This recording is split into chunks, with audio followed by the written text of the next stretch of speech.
Welcome back. Our local ports of entry at times become the center of attention for smuggling of both people and drugs. But sometimes it's a different type of seizure that makes headlines. In this morning's Custom and Border Protection report, Border Patrol's Irma Chapa explains. Ports of entry are responsible for daily port-specific operations. Office of Field Operation personnel are the face at the border for most cargo and visitors entering the United States. As you know, our primary focus is stopping terrorists and weapons of terrorism.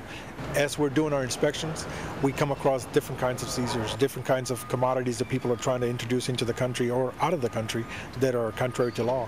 Here, CBP officers perform vehicle and agriculture inspections to protect the U.S. from potential carriers of animal and plant pests or diseases. And many days, inspectors make interesting finds like uniquely packaged drugs, this one in a shipment of watermelons. More and more these days, smugglers are getting inventive with fruit and vegetables and even using canned goods to disguise drugs in an attempt to sneak illegal shipments into the U.S. Working on the front line here, our officers get excited when they get a load of cocaine, heroin. They stop weapons from coming in or going out of the country. Money seizures are always good. On occasion, though, we get different kinds of seizures. One such seizure was 12 gallons of dried scorpions and ants. Speaking of creepy crawlers, this jewel-encrusted beetle was draped as a decorative pin on a blouse worn by a woman traveling into the U.S. She did declare the live brooch, but it was confiscated. There's jewels attached to the bug, and it's attached to a little chain with a safety pin, and it's walking around, and it's supposed to be just live jewelry. The live insect, studded with gemstones and gold, was turned over to Fish and Wildlife. Another case was 54 lizards and snakes that somebody had tried to export into Mexico, and when they returned to our port, it was determined that they did not have the proper documentation to export and or import the live animals. Those were turned over to Fish and Wildlife, and they turned it over to the Brownsville Zoo, and we still visit them from time to time there at the zoo.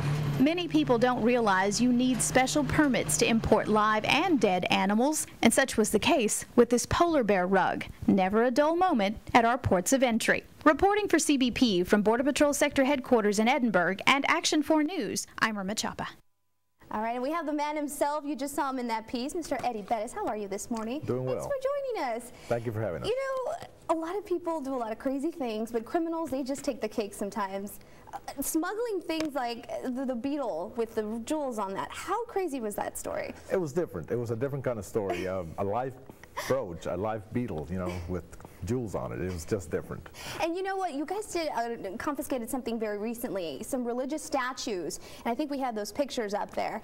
And tell us about that. What was inside these babies? Well, these are life-size statues, religious statues, and inside of them, 150 kilos of marijuana.